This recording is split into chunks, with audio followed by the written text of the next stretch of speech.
ಗಂಡ ಸಂತಾನ ನನಗಾಗ್ಯದ ನೋಡಿಲ್ಲ ಅಂಥೇಳಿ ಆ ರಾಜಕುಮಾರನನ್ನು ತೋರಿಸಿದ. ಅವಂದ 10 ವರ್ಷ ನನ್ನ ಮದುವೆ ಆಗಿ, ಯಾರು ವೈಶ್ಯ ವ್ಯಾಪಾರಸ್ಥ, ನನಗೊಂದೂ ಮಕ್ಕಳೇ ಆಗಿಲ್ಲ. ಅದಕ್ಕೆ ಪ್ರಸಾದವನ್ನು ಸ್ವೀಕಾರ ಮಾಡಿ ಅವನ ಮನಸ್ಸೊಳಗೆ ಅಂದ್ಕೊಂಡ, ಹೆಣ್ಣಾಗಲಿ ಗಂಡಾಗಲಿ ನಮ್ಮ ಮನೆಯೊಳಗೆ ಒಂದು ಸಂತಾನ ಆಗಲಿ. ಯಾಕಂದ್ರೆ ಮದುವೆ ಆಗೋ ತನಕ ಒಂದು ಹಾಡ, ಮದುವೆ ಆದಮೇಲೆ ಮಕ್ಕಳಾಗಲಿಲ್ಲ ಅಂದ್ರೆ ಅದು ಮತ್ತೊಂದು ಜೀವನ. ಯಾಕಂದ್ರೆ ಇಷ್ಟೆಲ್ಲ ದುಡ್ಡು ಸಂಪತ್ತು ಮನಿ ಬಂಗಾರ ವೈಡೂರ್ಯ ನಿಂತು ನೀರಾಗಿಬಿಡ್ತದೆ. ಯಾಕಂದ್ರೆ ಅದನ್ನು ಅನುಭವಿಸೋರು ಬೇಕಲ್ಲ, ಮುಂದೆ ಮತ್ತೆ ಮಕ್ಕಳು ಬೇಕೇ ಬೇಕು. ಮಕ್ಕಳು ಇಲ್ಲ ಅಂದ್ರೆ ಜೀವನ ನಿಂತು ನೀರಾಗ್ತದೆ. ಅದಕ್ಕೆ ಮಕ್ಕಳು ಬೇಕು.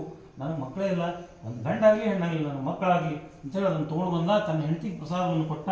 ಅಂದ ಹಿಂಗೆ ಹೇಳ್ಯಾನ ರಾಜ, ಮತ್ತು ನಾವು ಇದನ್ನು ಮಕ್ಕಳು ಆತು ಅಂದ್ರೆ ನಾವು ಇದನ್ನು ಪೂಜೆ ಮಾಡೋಣ ಅಂತ ಪ್ರಸಾದವನ್ನು ಕೊಟ್ಟ. ಆಕೆ ಭಾಳ ಸಾಧ್ವಿ ಇದ್ಲು, ಭಾಳ ಭಕ್ತಿ ಇಟ್ಟಿದ್ಲು ಭಗವಂತನ ಮೇಲೆ. ಪ್ರಸಾದವನ್ನು ಸ್ವೀಕಾರ ಮಾಡಿಕೊಂಡು, ಈ ಪ್ರಸಾದವನ್ನು ಸ್ವೀಕಾರ ಮಾಡಿದರೆ ನನಗೆ ಮಕ್ಕಳು ಆಗ್ತಾವ ಅಂತ ಶ್ರದ್ಧಾಭಕ್ತಿಯಿಂದ ಮನಸ ಸ್ವೀಕಾರ ಮಾಡಿದ್ಲಕ್ಕಿ. ಸ್ವೀಕಾರ ಮಾಡಿದ ಕೂಡ ಆಕೆ ಗರ್ಭವತಿ ಆದಳು. ಆ ಗಂಡನನ್ನು ಕರೆದು ನೋಡ್ರಿ, ಇನ್ನು ಹಡಿಯತ್ತೀವಿಲ್ಲ, ಗರ್ಭವತಿ ಆಗ ಕೂಸು ಬರೋದಿಲ್ಲ. ಅದಕ್ಕೆ ಭಗವಂತ ನಾವು ಪೂಜೆ ಮಾಡ್ತೀವಿ ಅಂತ ಬರೀ ಸಂಕಲ್ಪ ಮಾತ್ರಕ್ಕೆ ನಮಗೆ ಕರುಣ ಕೊಟ್ಟಾನ, ಪೂಜೆಯನ್ನು ಮಾಡ್ರಿ ಅಂದ್ಕೊಳ್ಳ. ಒಂದ ಏನು ಹುಚ್ಚಿದ್ದೀರಿ, ಹಡದ್ರೆ ಹಡಿ, ಹಡದ ಮೇಲೆ ಮಾಡೋಣ ಪೂಜೆ, ಎಲ್ಲಿ ಹೋಗೋದೈತಲ್ಲ. 9 ತಿಂಗಳಾಯ್ತು, ತೊಟ್ಲು ಪೂಜೆ ಮಾಡ್ಲಿಕ್ಕತ್ರು, ಅಂದ್ರೆ ಕೂಸಿನ ತೊಟ್ಲಕ್ಕೆ ಹಾಕ್ಲಿಕ್ಕತ್ರು. ಅವಾಗ ಹೇಳ್ದಕ್ಕೆ ನೋಡ್ರಿ, ಮತ್ತು ನೀವು ಹಡದ ಮೇಲೆ ಪೂಜೆ ಮಾಡ್ತೀನಿ ಅಂದಿದ್ರಿ, ಮತ್ತು ಸುಂದರವಾದ ಹೆಣ್ಣು ಮಗು ಹುಟ್ಟ್ಯದ, ಎಂಥ ಬಂಗಾರ ನಮ್ಮ ಜೀವನ, ನಾಮವನ್ನು ನಾಮಕರಣ ಮಾಡ್ಲಿಕ್ಕತ್ತೀವಿ, ಸತ್ಯನಾರಾಯಣ ಪೂಜೆ ಮಾಡಿ ಮಂದಿ ಸೇರ್ಯಾರ. ಏನು ಹುಚ್ಚಿದೆ ಅದನ್ನು ಮಾಡೋಣ ಅಂತ, ಕುಟ್ಗಿ ಮಾಡೋಣ, ದೊಡ್ಡಕಾಯಿ ಮಾಡೋಣ, ಹಂಗೆ ಮುಂದೆ ಹೊಳ್ತೇವೆ. 12 ವರ್ಷ ಅಂತ ಹಂಗೆ ಮುಂದೆ ಹೊಳ್ತೀವಿ. ಇವು ವ್ಯಾಪಾರಕ್ಕೆ ಹೋದ, ಹೊಳ್ಳಿ ಹೋದ್ರಾಗೆ 16 ತುಂಬಿದ ಅತ್ಯಂತ ಸುಂದರವಾದ ಮಗಳು. ಅದಕ್ಕೆ ನಾವು ನೋಡಿದ್ಕೊಳಕ್ಕೆ ಹೇಳಿದ್ವು, 16 ವರ್ಷ ಅದು ಇನ್ನರೂ ಪೂಜೆ ಮಾಡಿದ್ರು. ನಾವಂದ ಏನು ಹುಚ್ಚಿದ್ದೀವಿ, ಏನು ಹೇಳೋಣ ರಾಜ, ಎಲ್ಲ ಊರು ಮಂದಿನ ಬಾಳೆ ಮಾಡಂತಂತ ಹೇಳೋಣ. 16 ವರ್ಷದಾಗ ಹೇಳ ಮದುವೆನೇ ಠಾರಸೋಣ ಇಕ್ಕಿದ, ಬೀಗರು ಬಂದಿರ್ತಾರೆ, ಊರಿಗೆ ಚಪ್ರ ಹಾಕ್ಸೋಣ, ಚೆನ್ನಾಗಿ ಪೂಜೆ ಮಾಡಿಬಿಡೋಣ ಅಂದ. ಆಯ್ತು. ಮತ್ತು ತನ್ನ ಪರಿಚಾರಕನ್ನು ಕರೆಸಿದ, ಹೇಳಿದ, ನೋಡಪ್ಪ ಒಬ್ಬೇ ಮಗ ಇರಬೇಕು, ತಂದೆ ತಾಯಿ ಏನಿದಾರಲ್ಲ ಆ ಮಗುವನ್ನು ನನಗೆ ಮನೆ ಹಳೆಯಾಗಿ ಕೊಡಬೇಕು, ನನ್ನ ಹಳೆಯನ್ನ. ಮತ್ತು ವ್ಯಾಪಾರದೊಳಗೆ ನನಗಿಂತ ಶಾಣೆ ಇರಬೇಕು, ಅಂಥವರ ಎಲ್ಲರ ಎದುರು ನೋಡ್ಕೊಂಬರಂದ. ಅಂಥದೇ ಅವರ ಹೊಡ್ಕೊಂಡು ತಂದು ನಿಂದ್ರಿಸಿದ್ರು. ಅಂತ ಮದುವೆನೂ ಮಾಡಿದ್ರು, ಮನೆ ಹಳೆಯ ಸಿಕ್ಕ ಅಂತ ಛತ್ರ ಗಿತ್ರ ಎಲ್ಲ ಚಪ್ರ ಹಾಕ್ಸಿದ್ರು. ಅವಾಗ ಹೇಳಿದ್ರು, ನೋಡ್ರಿ ಮತ್ತು ಮದುವೆ ಮಾಡಿರ್ತೀರಿ, ಚಪ್ರ ಹಾಕ್ಸಿರಿ, ಬೀಗರು ಬಂದಾರ, ಸತ್ಯನಾರಾಯಣ ಪೂಜೆ ಒಂದು ಸಣ್ಣ ಮಾಡಿಬಿಡ್ರಿ ಅಂದ. ಅವಂದ ಹುಚ್ಚಿದೇನಂದ. ಅವಾಗ ಹೆಂಗದ ಅಂದ್ರೆ ಈಗಿನ ಈಗ ಮದುವೆ ಅಂದ್ರೆ 2 ದಿವಸ ಮನೆ ಅಗದಿ ಸ್ವಚ್ಛ ಇರ್ತದೆ ರೀ, ಮನ್ಯಾಗ ಯಾರು ಬಿಡುದಿಲ್ಲ, ಡೈರೆಕ್ಟ್ ಎಲ್ಲೇ ಕಲ್ಯಾಣ ಮಂಟಪಕ್ಕೆ ಬರ್ತಾರೆ. ವರಾನೇ ರಾತ್ರಿ ಕೂತು ಮುಂಜಾನೆ ಬರ್ತಾನೆ ಬೆಂಗಳೂರು ಬಸ್ಸಿಗೆ. ವರ ಇಲ್ಲದೆ ಇಲ್ಲೆಲ್ಲ ಪೂಜೆ ನಡೆದಿರ್ತದೆ, ಎಲ್ಲ ನಡೆದಿರ್ತದೆ. ಹಂಗೆ ನಡೆದು ನಾವು ಸಣ್ಣವರಿದ್ದಾಗ 10 ದಿವಸ 15 ದಿವಸ ಅವ್ರ ಮನ್ಯಾಗ ಠಿಕಾಣಿ ಹುಡ್ತಿದ್ವಿ. ಚಕ್ಲಿ ಗಿಲಂಚಿ ಅಂದ್ರ ಹುಡುಗು, ಅರ್ಶಿನ ಪೂಜೆ, ಎದುರು ಪೂಜೆ ಎಲ್ಲ ಮಾಡೋದು, ಮುಹೂರ್ತದ ಪೂಜೆ ಎಲ್ಲ ಇವೆಲ್ಲ ಮಾಡ್ತಿದ್ರು. ಅದಕ್ಕೆ ಆ ಟೈಮ್ನಾಗ 6 ತಿಂಗಳು ಅಂತ ಪುಸ್ತಕದಾಗ ಹೇಳ್ತಾರೆ. 6 ತಿಂಗಳ ಮಗಳು ಮದುವೆ ಸಂಬಂಧ ಉದ್ಯೋಗನೇ ಮಾಡಿಲ್ಲ, ಶಾಣೆ ಹಳೆಯ ಸಿಕ್ಕಾನ ಮತ್ತು ಮನೆ ಹಳೆಯ ಇದ್ದಾನೆ. ಅವ್ನು ಕರ್ಕೊಂಡು ಇಬ್ರು ಕೂಡ ಮಾವ ಹಳೆಯ ವ್ಯಾಪಾರಕ್ಕೆ ಹೋಗಿ ಬರ್ತೀವಿ, ಭಾಳಷ್ಟು ರೊಕ್ಕ ತರ್ತೀವಿ, ಬಂದು ಕೂಡ ಸತ್ಯನಾರಾಯಣ ಪೂಜೆ ಮಾಡೋದು. ಹಾಂ, ಹಡಗು ತೊಗೊಂಡು ಇಬ್ಬರು ಮಾವ ಹಳೆಯ ವ್ಯಾಪಾರಕ್ಕೆ ಹೋದ್ರು. ಏನು ವ್ಯಾಪಾರಕ್ಕೆ ಆ ಕಡೆ ಹೋದ ಸ್ವಾಮಿಯಿಂದ, ಹಿಂಗಾದ್ರೆ ಇವರು ನನಗೇನು ಮಾಡಾಗಿಲ್ಲ, ಇನ್ನು ಹಿಂಗೆ ನಾನು ಕೂಡಿಸ್ತಾರೆ ಅಂಥೇಳಿ ಅವರ ಜೀವನದೊಳಗೆ ತನ್ನ ನೆನಪಾಗುವ ಸಂಬಂಧ ಒಂದು ಸಣ್ಣ ನಾಟಕವನ್ನು ಮಾಡಿದ.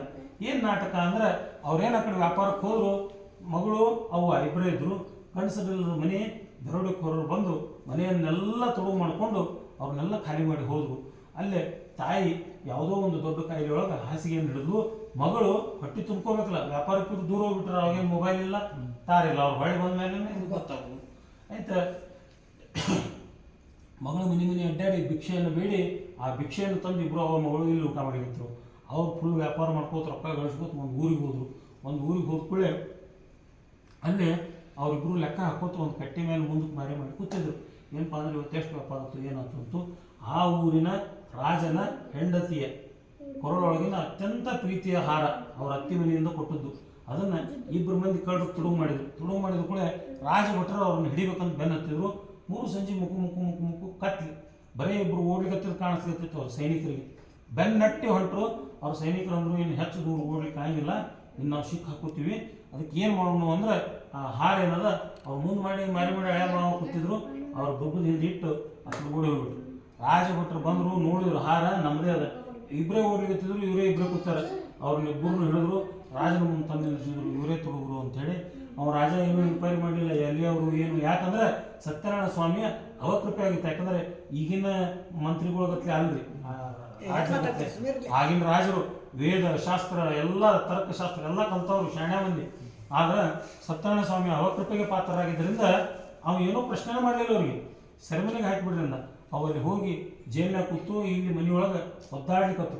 ಇಂಥ ಪರಿಸ್ಥಿತಿ ಒಳಗೆ ಎಲ್ಲರೂ ವಿಚಾರ ಮಾಡಿದ್ರು, ಏನು ಹಿಂಗ್ಯಾಕಾಗ್ಲಿರ್ತದ, ಏನು ಹೆಣ್ಮಕ್ಳು ಮನ್ಯಾಗ ಲಘು ವಿಚಾರ ಮಾಡ್ತಾರೆ, ಏನು ಯಾಕೆ ಏನಾರ ಒಂಚೂರು ಅಚ್ಚಿಕಿಚಿಕ್ ಆತಂದ್ರೆ ಹೋಗೋದು ಕೇಳೋದು ಮಾಡ್ತಾರೆ. ಹಂಗೆ ಈಕೆ ಒಂದು ದಿವಸ ತಿರುಗಾಡ್ಕೊತ ಹೋದಾಕಿ ಮೂರು ಸಂಜೆ ಆದ್ರೂ ಮಗಳು ಬರಲಿಲ್ಲ.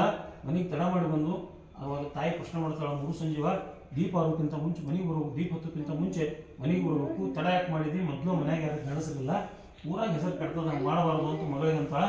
ಮಗಳು ಹೇಳ್ತಾಳೆ, ಇಲ್ಲ ನಾ ಭಿಕ್ಷಾಚಾಟನೆ ಮಾಡಿ ಲಗುನ ಬರೀಲಿತ್ತಿದ್ದ, ಮುಂದಿನ ಮನ್ಯಾಗ ಅವ್ರ ವೈನಿಗಳ ಮನ್ಯಾಗ ಸತ್ಯನಾರಾಯಣ ಪೂಜೆಯನ್ನು ಮಾಡಿದ್ರು, ಅದಕ್ಕೆ ಭಿಕ್ಷಾ ಕೊಡ್ತೀವಿ, ಕತ್ತಿ ಮುಗಿಲಿ, ಪ್ರಸಾದನೂ ತಗೋ, ಅಡಿಗೆನೂ ಬಡಿಸ್ಕೊಡ್ತೀವಿ, ತೊಗೊಂಡು ಹೋಗಾಕೆ ಅಂದರು. ಅದಕ್ಕೆ ಬರ್ಲಿಕ್ಕೆ ತಡ ಆಯ್ತು. ಸತ್ಯನಾರಾಯಣ ಪೂಜೆ ಅನ್ಕೊಳಕ್ಕೆ ಈಗ ನೆನಪಾತು. ಅಂತ ಕೆಲವು ನಮ್ಮ ಮನೆಯವ್ರಿಗೆ ಎಷ್ಟು ಹೇಳಿದೆ, ಈ ಮನುಷ್ಯ ಒಟ್ಟ ಏನೂ ಪೂಜೆ ಮಾಡಲಿಲ್ಲ, ನಮಗೆ ಈ ಗತಿ ಬಂದದ. ಅಲ್ಲೇ ಮಲ್ಕೊಂಡಲ್ಲೇ ಮನಸ ಮತ್ತೊಮ್ಮೆ ಸಂಕಲ್ಪವನ್ನು ಮಾಡಿದ, ಅಪ್ಪ ಸ್ವಾಮಿ ದಯಾನಿದೆ, ಅನಾಥ ರಕ್ಷಕ, ಹೇ ದೀನ ಬಂದು, ನಮ್ಮದು ತಪ್ಪಾಗಿರಪ್ಪ, ನಾವು ಹುಲ್ಮನವರು, ನಾವು ಇಂಥದ್ದು ಮಾಡೋದು ಸಜಿಕದ, ನಮ್ಮನ್ನು ಪರೀಕ್ಷೆಗೆ ಒಳಪಡಿಸಬೇಡ, ನಾಳೆ ಯಥಾ ಮಿಲಿತ ದ್ರವ್ಯಾಣಿ, ನನ್ನ ಮಗಳು ಏನು ಭಿಕ್ಷಾಚಾಟನೆ ತೊಗೊಂಡು ಬರ್ತಾಳೆ ಅದರಲ್ಲಿ ಸತ್ಯನಾರಾಯಣ ಪೂಜೆಯನ್ನು ಮಾಡ್ತೀವಿ ಅಂದ್ಕೂಳೆ ಅಲ್ಲೇ ಭಗವಂತಿಗೆ ಏನದ್ರಿ ನಿತ್ಯ ತೃಪ್ತ. ಇಲ್ಲಿಂದ ಹೋಗಿ ಎಲ್ಲ ಮಗ ಅಗದಿ ಸೀರೆ ಗೀರಿ ಉಡಿಸ್ಬೇಕಂತ ತೊಗೊಂಡು ಹೋಗ್ತಾರೆ, ಅವ್ರಿಗೆ ಮುಟ್ಟಿಸಿ ಮೂಲ್ಯಾಗ ಹೋಗಿತಾರೆ. ಅಕ್ಕಿಗೇನು ದೇವಿಗೇನು ಜಗನ್ಮಾತೆ ದೇವಿಗೆ ಏನು ಬೇಕಾದ್ರೆ ನಿಮ್ದೇನು ಸೀರೆ ಬೇಕು, ನಿಮ್ದೇನು ಉಡ್ದಾರ ಬೇಕು, ಅಕ್ಕಿದೇನು ನೀವು ಬೇಡ್ಕೊಂಡಿರಿ, ನಾನು ನಿಮಗೆ ಅನುಗ್ರಹ ಮಾಡೀನಿ, ನೀವು ನನ್ನ ನುಡಿದಂತೆ ನಡಿಬೇಕು, ಅಷ್ಟೇ ಇರ್ತದೆ. ಅಕ್ಕಿಗೇನು ಸೀರೆ ಬಂಗಾರ ಅಕ್ಕಿಗೇನು ಮಾಡೋದು, ಅಕ್ಕಿನೇ ಕೊಡಾಕಿಲ್ಲ, ಅನಂತ ಹಸ್ತದಿಂದ ಅವಳೇ ನಿಮಗೆ ಕೊಡಾಕಿರ್ತಾಳೆ. ಅದಕ್ಕೆ ಭಗವಂತ ಖುಷಿಯಾಗಿಬಿಟ್ಟ. ಅದು ನೆನಪಾತು, ನಾಳೆ ಮಾಡ್ತಾರಂಥೇಳಿ ಅದೇ ಕ್ಷಣದೊಳಗೆ ಆ ರಾಜನ ಸ್ವಪ್ನದೊಳಗೆ ಅವತ್ತು ರಾತ್ರಿ ಏನಪ್ಪ ಅಂದ್ರೆ, ಈಗ ಯಾರು ನಂಬುದಿಲ್ಲ ಸ್ವಪ್ನ, ಅವಾಗೆಲ್ಲ ಸ್ವಪ್ನಶಾಸ್ತ್ರ ಅಂತ ಜ್ಯೋತಿಷಾಸ್ತ್ರದೊಳಗೆ ಸಪ್ರೇಟ್ ಒಂದು ಸಬ್ಜೆಕ್ಟ್ ಅದು. ಎಷ್ಟರಿಂದ ಎಷ್ಟು ಗಂಟೆ ಒಳಗೆ ಕನಸು ಬಿತ್ತಂದ್ರೆ ಏನಾಗ್ತದೆ, ಎಷ್ಟರಿಂದ ಎಷ್ಟು ಗಂಟೆ ಒಳಗೆ ಕನಸು ಬಿದ್ದರೆ ಏನಾಗ್ತದೆ. ಕನಸು ಬಿತ್ತು ಏನಂದ್ರೆ, ಎಲೆ ರಾಜ ಅವರಿಬ್ಬರು ನನ್ನ ಭಕ್ತರಿದ್ದಾರಪ್ಪ, ಅವ್ರು ನೀ ಕೂಡಲೇ ಬಿಡುಗಡೆ ಮಾಡಲಿಲ್ಲ ಅಂದ್ರೆ ನಿನ್ನ ರಾಜ್ಯವನ್ನು ನಷ್ಟ ಮಾಡ್ತೀನಿ ಅಂತ ಕನಸು ಬಿತ್ತು. ಗಾಬರಿ ಅವನು ಎದ್ದ ರಾಜ 3 ಗಂಟೆ, ಅರೇ ಬ್ರಾಹ್ಮಿ ಮುಹೂರ್ತದೊಳಗೆ ಕನಸಾಗ್ಯದ. ಓಡಿ ಬಂದ, ಆ ಬ್ರಾಹ್ಮಣನ ಕುರಿತು ಕೇಳಿದ, ಅಲ್ರಿ 3 ಗಂಟೆಗೆ ಹಿಂಗೆ ಕನಸು ಬಿದ್ದದ, ಏನು ಅಂದ್ಕೊಳ್ಳಿ ಸತ್ಯ ಆಗ್ತದೆ, ಪಟ್ನ ಅವ್ರನ್ನ ಕರ್ಕೊಂಬರಿ. 4 ಗಂಟೆ ಅನ್ನೋಕೆ ಅವರಿಬ್ಬರು ರಾಜನ ಮುಂದೆ ಬಂದು ನಿಂತರು. ಅವಂದ, ಸ್ವಾಮಿ ನಾವು ಕನಸು ಬಿದ್ದದಪ್ಪ, ನೀವೇನೋ ಸತ್ಯನಾರಾಯಣ ಸ್ವಾಮಿಯ ಭಕ್ತರಿದ್ದೀರಂತ ತಿಳಿದೇ ನಾ ತಪ್ಪು ಮಾಡಿಬಿಟ್ಟಿನಿ, ಹೋಗಿಬಿಡ್ರಿ ಇಲ್ಲಿ ನೀವು. ಅಷ್ಟೇ ಅಲ್ಲ, ಅವರು ಹಡಗನ್ನು ಜಪ್ತ ಮಾಡಿದ್ರಲ್ಲ, ಇನ್ನೊಂದು ಅಷ್ಟೇ ಮುತ್ತು ರತ್ನ ತುಂಬಿದ್ದ ಹಡಗ, ತಪ್ಪಿಗೆ ಪ್ರಾಯಶ್ಚಿತ್ತ, ನಿಮ್ಮ ಮನ್ಯಾಗ ಒಂದು ನೀವು ತೋರಿ ಮುಂದೆ ವ್ಯಾಪಾರ ಮಾಡಬೇಡ್ರಿ, ನೀವು ಊರಿಗೆ ಹೋಗ್ರಿ ಅಂತಂತ ಹೇಳಿ ಕೊಟ್ಟು ಅವನ್ನ ಕಳಿಸ್ಕೊಟ್ಟ. ಹೊರಗೆ ಬರೋ ಮುಂದೆ ಅವಾಗ ವ್ಯಾಪಾರಸ್ಥರು ಅನಿಸ್ತೀವಿ, ಏನು ನಾನು ಆಚೆಗಿಟ್ಟಿದ್ದೀನಿ, ನಾ ಪೂಜೆನೇ ಮಾಡಲಿಲ್ಲ, ಆ ಸ್ವಾಮಿ ಪೂಜೆನೇ ಮಾಡಲಿಲ್ಲ ನಾನು, ಆದರೂ ನಾನು ಉಳಿಸೋ ಸಂಬಂಧ ಬಂದು ನನ್ನ ಭಕ್ತರಿದ್ದಾರೆ ಅಂತ ಹೇಳಿದ್ನಲ್ಲ, ಎಂಥ ಕರುಣಾಮಯ್ಯ ಸತ್ಯನಾರಾಯಣ ಸ್ವಾಮಿ. ಈ ಕೂಡಲೇ ಊರಿಗೆ ಹೋದ ಕೂಡಲೇ ನಾನು ನನ್ನ ಬಂಧು ಬಳಗವನ್ನು ಕೂಡ್ಕೊಂಡು ಈ ಸತ್ಯನಾರಾಯಣ ಪೂಜೆಯನ್ನು ಮಾಡ್ತೀನಿ ಅಂತ ಸಂಕಲ್ಪ ಮಾಡಿಕೊಂಡು ಹಡಗನ್ನೇರಿ ಊರ ಕಡೆ ಹೊಂಟರು. ಇತಿ ಶ್ರೀ ಸತ್ಯನಾರಾಯಣ ಪೂಜಾ ತೃತೀಯೋಧ್ಯಾಯ 3ನೇದು, ತೃತೀಯೋಧ್ಯಾಯ ಸಂಪೂರ್ಣ ಶ್ರೀ ಕೃಷ್ಣಾರ್ಪಣವಸ್ತು. ಮನೆ ಕಡೆ ಹೊಂಟರು. ಏನು ಮನೆ ಕಡೆ ಹೊಂಟ್ರಲ್ಲ, ಆ ಮುಂಜಾನೆ ಇನ್ನೊಂದು ಸ್ವಲ್ಪ ದೂರ ಇದ್ದಾಗ ಮನೆಗೆ ಬಂದ್ಕೊಳ್ಳೋ ಆಗಿನ ಟೈಮ್ದಾಗ ಅದು ಐತ್ರಿ, ಗೆಲ್ಲಿ ಕಾರ್ ತೊಗೊಂಡು ಸರಳ ಮನೆಗೆ ಬರ್ತಾರೆ. ಮೊದಲು ಹಿರಿಯರು ಏನಾಗ್ತಿತ್ತು ಅಂದ್ರೆ ಪಂಚಾಯತಿ ಕಟ್ಟಿ ಊರಾಗ ಬಸ್ ಸ್ಟ್ಯಾಂಡ್ ಅಂತ ಇರ್ತಿದ್ದು, ಅಲ್ಲಿ ಬಂದು ನಿಂದಿರ್ತಿದ್ರು. ಅಲ್ಲಿ ಬಂದು ನಿಂತಾರ ಮಕ್ಕಳು ಹಿರಿಯರು ಬಂದಾರ ಅಂತೇಳಿ ಅಲ್ಲೇ ಹೋಗಿ ಅವ್ರನ್ನ ಸುಟ್ಕೇಸ ತೊಗೊಂಡು ಚಕ್ಲಿ ಗಾಡಿಯಾಗ ಹಾಕೊಂಡು ಕರ್ಕೊಂಡಿರ್ತೀವಿ. ಶ್ರೀಮಂತರ ಮಂದಿ ಎಲ್ಲ ಹೋಗ್ತೀವಿ. ದೊಡ್ಡ ವ್ಯಾಪಾರ ಇಲ್ಲ. ಮಾವ ಬಂದು ಮನೆಗೆ ಹೇಳಿ ಕಳಿಸಿದ, ನಾ ಬಂದಿನ ಹೇಳಿ ನಾನು ಹೇಳ್ತೀನಿ ಅಂತ. ಈ ಅವ್ವ ಮಗಳು ಯಥಾರ್ಥವಾಗಿ ಸತ್ಯನಾರಾಯಣ ಪೂಜೆ ಮಾಡ್ತೀನಿ. ಇನ್ನೇನು ಸತ್ಯನಾರಾಯಣ ಪೂಜೆ ಮುಗಿಲಿ ಕತ್ತಿತ್ತು, ಸುದ್ದಿ ಬಂತು. ನಿಮ್ಮ ಮನೆಯವ್ರು ಬಂದಾಗ ಸಂತೋಷ ಆಗ್ತವ್ರಿ. ನೋಡಿ ಸತ್ಯನಾರಾಯಣ ಪೂಜೆಯನ್ನು ಮಾಡಿದ್ದಕ್ಕೆ ನನ್ನ ಗಟ್ಟು ಬಂದ ಅಂತೇಳಿ ಹೊಂಟಕ್ಕೆ ಅವ್ವ ಹೋಗೋ ಮುಂದೆ ಮಗಳಿಗೆ ಹೇಳಿ, ನಿಮ್ಮ ಗಂಡಂದ ಹಡಗಿನ ದೂರ ಅಂತ ಇನ್ನೊಂದು ದೂರ ನಾ ಹೋಗಿರ್ತೀನಿ, ನೀವು ಪೂಜೆ ಮಾಡ್ಕೊಂಡು ಬಾ ಅಂತೇಳಿ ಹೋಗಿ ಗಂಡನ ಕುರಿತು ಭೇಟಿಯಾದ್ರು. ಕೇಳಿದ್ರು, ಯಾಕೆ ಹಿಂಗ್ಯಾಕ್ತಾರ ಆಗ್ತದೆ, ಏನಾಗ್ತದೆ ಎಲ್ಲ ಮಾತಾಡಿರ್ತೀನಿ. ಅಷ್ಟಾಗಿ ಮಗಳು ಓಡ್ಕೊತ ಬಂದರು. ನೋಡ್ಬಿಟ್ಟು ಒಂದು ಸ್ವಲ್ಪ ದೂರವಾಗ ಹಳೆಯನ ಹಡಗನ್ನು ಕಾಣಿಸ್ಲಿಕ್ಕಿತ್ತು. ಒಬ್ಬರಿಗೊಬ್ಬರು ಕೈ ಮಾಡೋದು, ಸಂತೋಷದಿಂದ ಕುಣಿಸ್ಲಿಕ್ಕಿತ್ತು. ಏನಾಯ್ತೋ ಏನೋ ಗೊತ್ತಾಗಲಿಲ್ಲ. ಒಮ್ಮೆಲೆ ಜೋರಾಗಿ ಸಮುದ್ರದ ಅಲೆಗಳು ಎದ್ದು ಜೋರು ಗಾಳಿ ಬೀಸ್ಲಿಕ್ಕಿತ್ತು. ಆ ಅಲೆಗಳ ಅಪ್ಪಳಿಸೋದ್ರಿಂದ ಆ ಏನು ಹಳೆಯನ ಹಡಗಿತ್ತು ಮುಳುಗಿ ನೀರು ಪಾಲಾಗಿಬಿಡ್ತು. ತಳಿಕತ್ಲಿಕ್ಕೆ ಮಗಳು ನಾನು ಸತ್ಯನಾರಾಯಣ ಪೂಜೆ ಮಾಡೀನಿ, ನಮ್ಮ ಅವನು ಪೂಜೆ ಮಾಡಿ, ನಮ್ಮ ಅಪ್ಪ ಬಂದಿದ್ದೆ ನನಗೆ ದುಃಖಿಲ್ಲ. ನನ್ನ ಗಂಡನ ಯಾಕೆ ಹಿಂಗೆ, ನನಗೆ ಯಾಕೆ ಹಿಂಗೆ, ನಾ ಏನು ತಪ್ಪು ಮಾಡೀನಿ?